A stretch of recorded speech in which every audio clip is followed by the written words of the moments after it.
नमस्कार, हरियाणा न्यूज देख रहे हैं आप और मैं हूं आपके साथ हितेंद्र। आपका स्वागत है हमारे खास कार्यक्रम हरियाणा डायरी में। इस कार्यक्रम का एक ही उद्देश्य है कि आप तक हरियाणा के हर उस विकास की जानकारी पहुंच पाए जो मुख्यमंत्री मनोहर लाल के नेतृत्व में लगातार किया जा रहा है। तो बने रहिए हमारे साथ और देखते रहिए हमारा खास कार्यक्रम हरियाणा डायरी।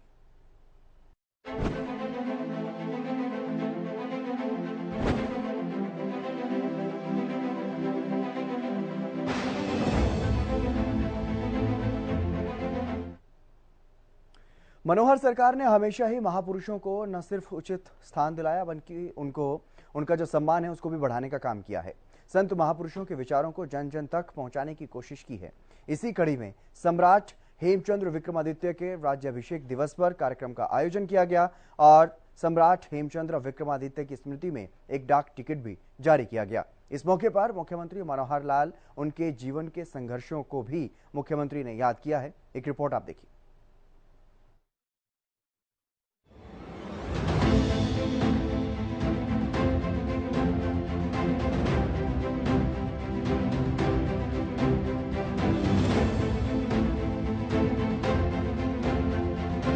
हरियाणा की मनोहर सरकार प्रदेश का चौतरफा विकास तो कर रही है, साथ ही साधु संतों और महापुरुषों का भी मान बढ़ाने का काम कर रही है। मुख्यमंत्री मनोहर लाल खुद ऐसे कार्यक्रमों में शिरकत करते हैं और महापुरुषों के विचारों का प्रचार प्रसार करते हैं ताकि युवा पीढ़ी को महापुरुषों के जीवन संघर्ष से प्रेरणा मिल सके। इसी कड़ी में हरियाणा के मुख्यमंत्री मनोहर लाल ने सम्राट हेमचंद्र विक्रमादित्य के राज्याभिषेक दिवस के मौके पर उनकी स्मृति में डाक टिकट जारी किया।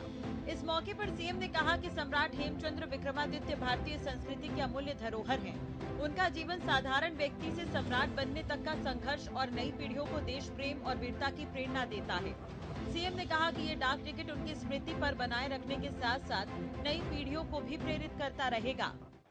समाज में कुरीतियां बहुत थी, उन कुरीतियों को दूर करने के लिए समाज के अंदर बहुत से ऐसे संत महात्मा भी आए जिन्होंने विचार किया कि समाज बहुत अंधकार की दिशा में जा रहा है, इनको जागृत करो। एक भक्ति भाव का, जिसको कहना चाहिए 14वीं शताब्दी में भक्ति भाव का एक जागरण करने के लिए कितने ही नाम, अगर मैं उसमें शुरू करता हूं 1400, अगर मैं 1377 की बात करूं तो गुरु रविदास जी का जन्म हुआ है 1377 में। और उस काल के अंदर नाम हो सकते हैं, लेकिन एक बड़ा नाम जो आपको बता रहा हूं, ऐसे ही 1469 के अंदर गुरु नानक देव जी, उनका अवतरण हुआ है। इसी प्रकार भगत कबीर 1398 में उनका जन्म हुआ है। इसी प्रकार मीराबाई 1498 में उनका अवतरण हुआ है। तो ये सारे भक्ति भाव के जो नाम ऐसे, तुलसीदास जी, इनका जन्म 1532 में हुआ है। तो तुलसीदास जी हों, मीराबाई हों, गुरु नानक देव जी हों, गुरु रविदास जी हों, भगत कबीर हों, ये इतने सारे नाम हैं जिन्होंने समाज को जागरण करना शुरू किया।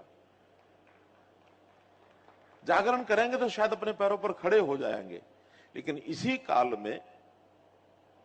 काल में विदेशी आक्रांता, खास करके मुगल राजा, इन्होंने इस देश के ऊपर राज करना भी शुरू कर दिया। 1526 में पहला मुगल सम्राट बाबर, उसने दिल्ली पर आकर कब्जा किया, 1526 में हुआ है। उससे पहले ये काल चल रहा था। अब यहां संघर्ष भी शुरू हो जाता है। उस संघर्ष में भक्ति काल के बाद शक्ति काल का भी प्रारंभ हो जाता है। और अगर शक्ति काल का पहला व्यक्तित्व कोई नाम लिया जा सकता है तो वो मैं सम्राट विक्रमादित्य हेमचंद्र का नाम लेता हूं कि वो पहले शक्तिशाली राजा हुए। पानीपत की लड़ाइयां शुरू होती हैं। पहली लड़ाई पानीपत की ये हुई है शायद नहीं, 21 अप्रैल 1526 को। वो लड़ाई हम हारे, लेकिन हारने के बाद भी एक विषय आया कि नहीं, लड़ाई लड़ी जा सकती है, सेना इकट्ठी की जा सकती है। और उस समय ही ठीक 30 वर्ष के बाद 1556 में हेमचंद्र विक्रमादित्य पानीपत की दूसरी लड़ाई लड़ते हैं। तो समाज का जागरण करने वाले लोग, समाज में शक्ति पैदा करने वाले लोग, इनका एक प्रादुर्भाव, एक प्रारंभ, एक उत्थान ये उस समय शुरू हुआ है। उतनी ही ताकत से मुगल भी इस देश के अंदर प्रभावी होते चले गए। 1526 के बाद बाबर, फिर 6-7 मुगल के राजा लगभग 300 साल तक ये राज करते रहे। और उस 300 साल के बाद जैसे एक क्रांति होती है, उसके बाद क्रांति भी शुरू हुई। और वो क्रांति वास्तव में शुरू हुई पानीपत की तीसरी लड़ाई के बाद। पानीपत की तीसरी लड़ाई होती है सन 1761 में। 1757 का भी एक ऐसा काल माना जाता है कि स्वाधीनता का प्रथम संग्राम अगर कोई लड़ा गया तो 1757 में लड़ा गया, दूसरा संग्राम 1857 में लड़ा गया, और तीसरी बार 1947 में हमको आके आजादी मिली है। तो 300 साल का ये कार्यकाल, लेकिन ये मुगलों का नहीं था। मुगलों के बाद अंग्रेज ने कुटिल चाल के कारण से ईस्ट इंडिया कंपनी जो सन 1600 में बनी थी, 31 दिसंबर सन 1600 में इंग्लैंड ने प्रस्ताव पारित करके यहां उस कंपनी को भेजा था। 50-60 साल के बाद इधर मुगल कमजोर हुए, बजाय वो शासन इस देश के बाशिंदों का हो जाता, हिंदू सम्राट प्रभावी होते, इससे पहले अंग्रेजों ने कुटिल चाल से इस देश को दबा लिया। फिर अंग्रेजों से साल हमको 250 साल लड़ना पड़ा, लड़ाई लड़नी पड़ी। तो एक इतिहास के पन्ने हैं। इन इतिहास के पन्नों को अगर किसी ने हमारे लिए आज का वातावरण बनाने में किसी ने पहल की, तो जो पहल है वो सम्राट हेमचंद्र विक्रमादित्य ने की। कितना बड़ा ये योगदान इनका है, हरियाणा से इनका जुड़ाव ये हमको ध्यान में आ गया। भले ही इनका जन्म राजस्थान में हुआ, लेकिन ये छोटे ही थे तो पिताजी इनके रेवाड़ी में, रेवाड़ी के पास गांव है कुतुबपुर गांव में आकर के बस गया। गांव ही था, छोटा ही गांव। वहां के बस से इनकी पढ़ाई वढ़ाई वहां शुरू हुई और वहीं से इन्होंने व्यापार शुरू किया। एक बड़ा असमंजस समाज में बना रहता है कि ये किस समाज से जुड़े हुए थे, क्योंकि सामाजिक चेतना तो आज समाज में बहुत है।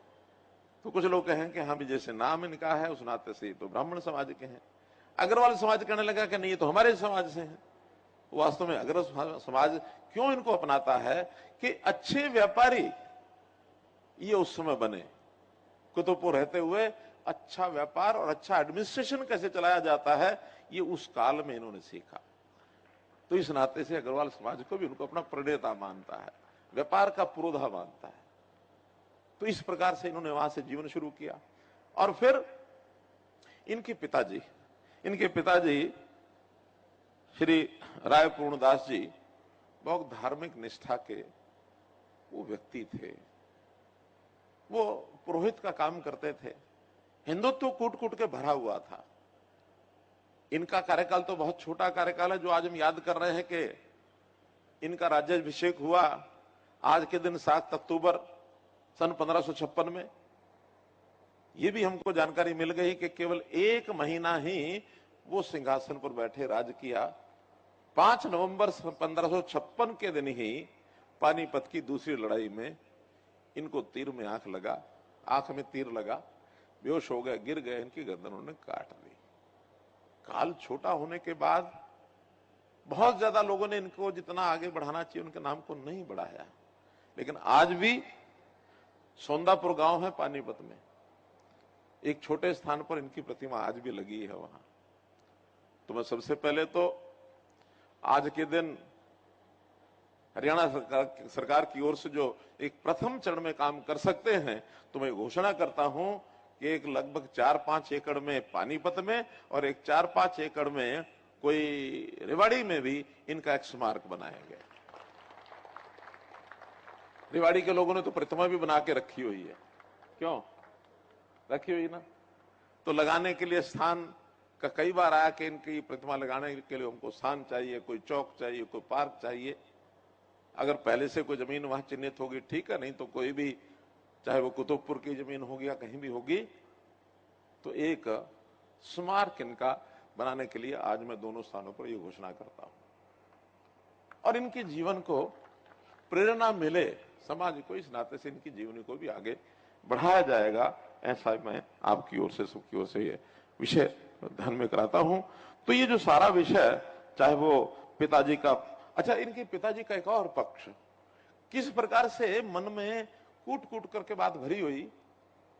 गुरु तेग बहादुर जी का तो 17वीं शताब्दी में नाम आता है कि वो कश्मीर में जाकर के और उन्होंने वहां के हिंदुओं को सुरक्षित करने के लिए और उनको कहा कि आपका धर्म परिवर्तन तभी कोई करेगा जब कोई एक महापुरुष जो है उसका धर्म परिवर्तन करो। गुरु गोविंद सिंह जी ने पिता को कहा कि आपसे बड़े महापुरुष कौन हो सकते हैं। उन्होंने जाकर के अपना बलिदान दिया, दिल्ली के अंदर उनका बलिदान हुआ। ये 1700-1600 कुछ ईस्वी में हुआ। लेकिन ये घटना 1530 के आसपास ही, 1556 के बाद 1557-58 के आसपास इनके पिताजी राय पूर्णदास जी, उनको ये कहा गया कि आप धर्म परिवर्तन करो नहीं तो गर्दन काट दी जाएगी। उन्होंने धर्म परिवर्तन स्वीकार नहीं किया और राय पूर्णदास जी का धड़ से सिर अलग कर दिया गया। ये घटना उनके पिताजी की उस समय की है। तो किस वीर परिवार के अंदर इनका जन्म हुआ, ये इनके पिताजी की भावना से ये पता लगता है।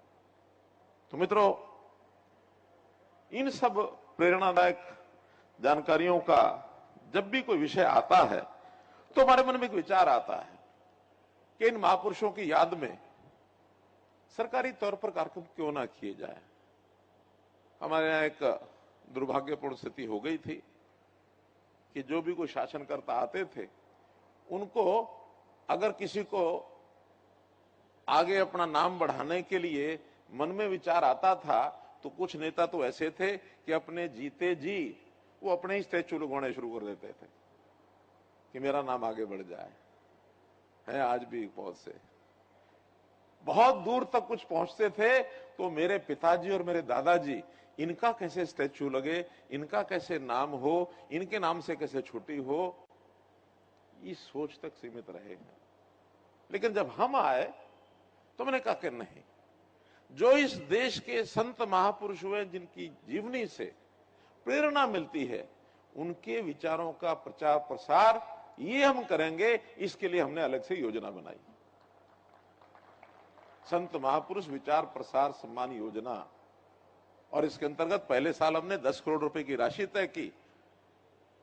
उस राशि से अब जितने भी कार्यक्रम प्रदेश में होते हैं, चाहे वो महर्षि वाल्मीकि जी का हुआ, संत रविदास जी का हुआ, संत कबीर जी का हुआ, महर्षि वाल्मीकि जी के हुए, गुरुओं के, गुरु गोविंद सिंह जी के, गुरु तेग बहादुर जी के, गुरु नानक देव जी के, अभी पीछे हमने धन्ना भगत की जयंती वो कैथल में मनाई, महर्षि कश्यप की ऋषि जो इस प्रकार की जयंती है वो हमने मनाई। और आज ये कार्यक्रम भी सम्राट हेमचंद्र विक्रमादित्य का उनका राज्याभिषेक दिवस, ये उसी योजना के अंतर्गत हम मना रहे हैं कि ये जीवनी भी ऐसी है जो हमको प्रेरणा देती है। इस परंपरा को हमने शुरू किया है। आने वाली पीढ़ी ऐसे जो काम हुए हैं, ऐसे जो संत महात्माओं ने जो विचार दिया है, जो शहीद हुए हैं, इनकी जीवनी से प्रेरणा अपने समाज को मिलती रहे, तो हमने इन कार्यक्रमों का एक प्रकार से शुभारंभ किया है। सीएम ने कहा कि सदियों बाद स्वराज के सपने को साकार करने वाले सम्राट विक्रमादित्य को याद करने के लिए ये कार्यक्रम किया गया। सम्राट हेमचंद्र विक्रमादित्य का शासन भारतीय इतिहास का महत्वपूर्ण अध्याय है। ऐसे महापुरुष न केवल हमारी अमूल्य धरोहर बल्कि हमारी प्रेरणा भी है। सम्राट हेमचंद्र विक्रमादित्य ऐसी महान विभूति जिनके आदर्श, सिद्धांत और शिक्षाएं मानव समाज का मार्गदर्शन करते हैं। उनकी विरासत को संभालना और सहेजना हम सबकी जिम्मेदारी है। सीएम ने इस मौके पर यह भी कहा कि पहले की सरकारों में केवल अपने परिवारजन या अपनों को महत्व दिया जाता था। हमारी सरकार ने महापुरुषों को परिवारवाद से बाहर निकालकर उनको उचित स्थान दिलाया। हरियाणा सरकार ने संत महापुरुष विचार सम्मान एवं प्रसाद योजना के तहत संत महापुरुषों के संदेश जन जन तक पहुंचाए हैं। भगवान परशुराम, महर्षि कश्यप, महर्षि वाल्मीकि, श्री गोरखनाथ, धन्ना भगत, ज्योतिबा फुले, डॉक्टर भीमराव अंबेडकर की जयंती राज्य स्तर पर मनाई गई। इस तरह के कार्यक्रमों से न सिर्फ महान आत्माओं को याद किया जाता है, बल्कि उनके जीवन के संघर्ष को जानने से जीवन में आगे बढ़ने की प्रेरणा भी मिलती है।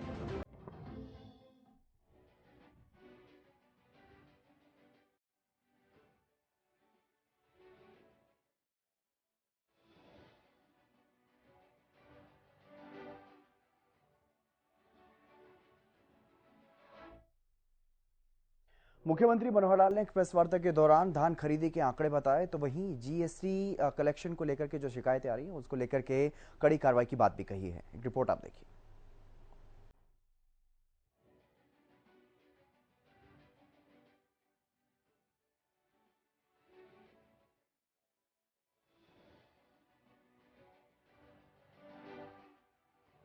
हरियाणा के मुख्यमंत्री मनोहर लाल ने कई बड़े ऐलान किए हैं। दरअसल मुख्यमंत्री मनोहर लाल ने चंडीगढ़ में प्रेस कॉन्फ्रेंस की थी। इस दौरान मुख्यमंत्री मनोहर लाल ने सौगात भी दी है। सीएम ने सूबे के 14 जिलों की 303 अवैध कॉलोनियों को वैध करने का फैसला किया है। उन्होंने कहा कि 1507 और कॉलोनियों को 31 जनवरी 2024 तक नियमित कर दिया जाएगा। प्रेस कॉन्फ्रेंस के दौरान मुख्यमंत्री मनोहर लाल पत्रकारों के सवाल देते हुए भी नजर आए। उससे पहले सीएम मनोहर लाल ने सुप्रीम कोर्ट का धन्यवाद किया। दरअसल सुप्रीम कोर्ट ने SYL पर कहा है कि पंजाब को आदेश मानने होंगे। इस पर मुख्यमंत्री मनोहर लाल ने खुशी जाहिर की है।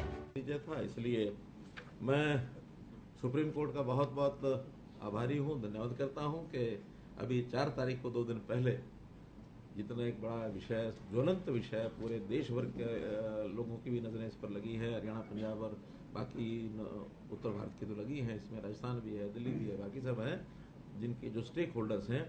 SYL के ऊपर एक ऐसा स्टैंड जिसकी लड़ाई हम 2014 से लगातार लड़ रहे हैं, उस स्टैंड पर वैसे तो पहले भी मोहर लगा दी थी उन्होंने कि SYL तो बनेंगी, इसको सब सरकारें मिल करके बैठ करके आपस में करें, ऐसा वो सारी बातें की थी। अब इस बार सुप्रीम कोर्ट ने कदम और बढ़ाते हुए कि जो जमीन वापस कर दी थी वो भी केंद्र सरकार उसको अधिग्रहण करके उसको सुरक्षित करे SYL की, और मेनली सेंट्रल गवर्नमेंट को कहा है कि इसका रास्ता निकालें। जनवरी तक का टाइम दिया 3 महीने का, कि 3 महीने के अंदर इसका रास्ता निकाल करके, और चाहे सेंट्रल गवर्नमेंट अब कैसे निकालेंगे और क्या करेंगे, किससे बात करेंगे, अलग बात है, लेकिन इतना एक स्पष्ट जिसको कहना चाहिए निर्णय ये सुप्रीम कोर्ट का जो आया है, इसके लिए मैं सुप्रीम कोर्ट को हरियाणा की जनता की ओर से बहुत बहुत बधाई भी देता हूं और उनकी सराहना भी करता हूं, उनका धन्यवाद भी करता हूं। पंजाब को सर अभी भी फैसला आने के बाद आपने आज भी देखा होगा, कल भी उनका रवैया यही था कि नहीं देंगे, नहीं है। क्या आपको लगता है कि मतलब पंजाब के रवैये में कोई फर्क आएगा? देखिए, वैसे तो रवैये में फर्क आएगा कि नहीं आएगा, जब सुप्रीम कोर्ट का कोई निर्णय होता है तो रवैया उनके हाथ में नहीं है। अब रवैया तो सुप्रीम कोर्ट ने जो डायरेक्शन दिया उस हिसाब से करना ही पड़ेगा। सीएम मनोहर लाल ने धान खरीदी को लेकर भी जानकारी दी। सीएम मनोहर लाल ने बाजरे की खरीद को लेकर भी जानकारी दी और भावांतर योजना को लेकर भी सीएम मनोहर लाल ने कहा कि ये सरकार के प्रयास है कि किसानों को परेशानी ना हो।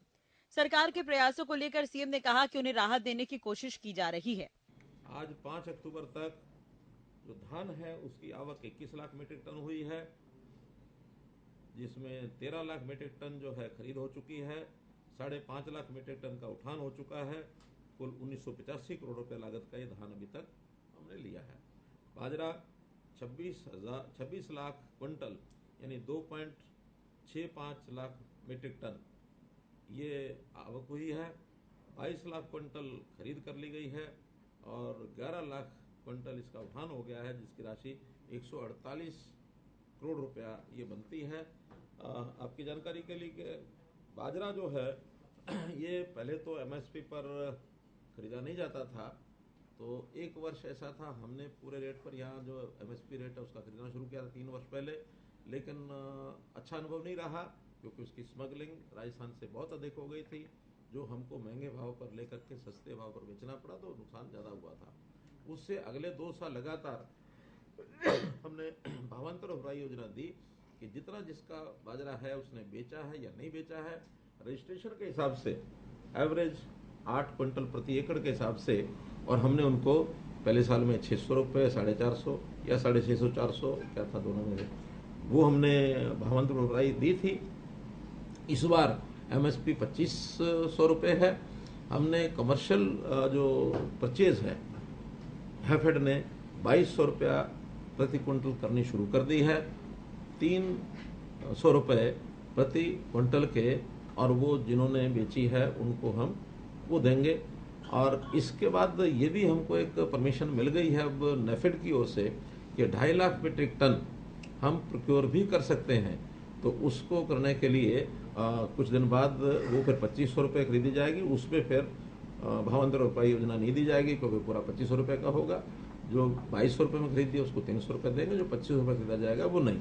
कोशिश हमारी ये भी है कि हम 2.5 लाख से ज़्यादा भी ये करा सकें। मेरी कल ही जो मंत्री हैं केंद्र में पीयूष गोयल जी, उनसे बातचीत हुई तो उन्होंने कहा कि हम विचार कर रहे हैं कि बाजरा थोड़ा और ज़्यादा खरीदा जाए। अगर हमको और ज़्यादा की परमिशन मिलती है तो ये 2.5 लाख से 3 लाख 4 लाख भी हो सकता है। अभी अनुमानत 6 लाख मीट्रिक टन फसल ये बाजरे की हरियाणा में इस बार होगी। बाहर के प्रदेशों से स्मगलिंग ज़्यादा तो नहीं, लेकिन शिकायतें मिली हैं थोड़ी बहुत के बाहर 1900 रुपये रेट चल रहा है, वहाँ से लेकर यहाँ 2200 रुपये बेचते हैं। हमने सख्ती की हुई है कि हमारा बॉर्डर्स के ऊपर सख्ती हो और वो उसको हम वहाँ से यहाँ ना आने दें, इस प्रकार का कार्यक्रम करें। नहीं, आड़ती खरीदेंगे तो 2200 से ज़्यादा खरीदेंगे तो खरीद सकते हैं। तो हम उनको 300 देंगे।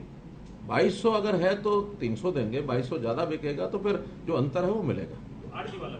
हाँ, आड़ती वाला भी मिलेगा। उनके पास जे फार्म होगा तो वो ले सकते हैं। और अगर कहीं रेट ही 2500 से ऊपर चला जाए तो न लेना न देना। तो मित्रों, ये सारे विषय अब सभी जितने भी हमारे जुड़े हुए लोग हैं उनका बहुत बहुत धन्यवाद, बहुत बहुत आभार। और जो आज हमने 303 कॉलोनीज का जो घोषणा की है, उन 303 कॉलोनीज के निवासियों को बहुत बहुत शुभकामनाएं, बहुत बहुत धन्यवाद। स्टबल बर्निंग को लेके क्या कुछ कार्रवाई जो है वो की जा रही है? केसेस अब तक रजिस्टर हुए हैं? देखिए, स्टबल बर्निंग बिल्कुल रुकी तो नहीं है, लेकिन जितने पहले वर्षों में होते थे उससे काफ़ी कम है। एकदम आंकड़ा शायद 200 कुछ ऐसे केसेस हुए हैं हरियाणा में अभी तक। 2500 रुपया प्रति एकड़ के हिसाब से हमने जुर्माना भी लगाया है। और अब कुछ एक एरिया है जिसके अंदर ये होता है, वहाँ भी हम कोशिश कर रहे हैं कि उसका कमर्शलाइजेशन, बिक्री अगर ऐसे प्रावधान बन जाए वहाँ की उपयोग करने के लिए, हम कहीं ना कहीं उनको व्यवस्था देंगे। मुझे लगता है वो भी रोक लेंगे, क्योंकि जहाँ जहाँ कमर्शियल उसका सिस्टम बन गया है बिक्री का, वहाँ बिल्कुल नहीं कर रहे हैं। क्योंकि हम फैसिलिटेट करते हैं उनको बेलर भी दिए हैं, उनको खरीदने के लिए जो उनको राशि किसानों को भी देते हैं।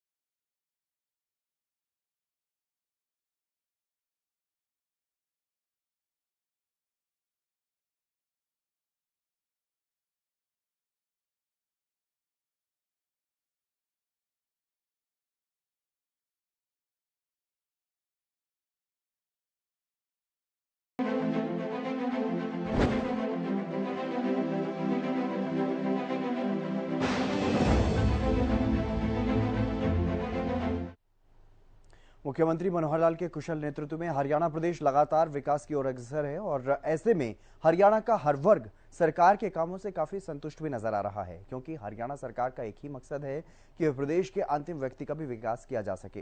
फिलहाल हमारे खास कार्यक्रम हरियाणा डायरी में आज के लिए बस इतना ही। आप देखते रहिए हरियाणा न्यूज।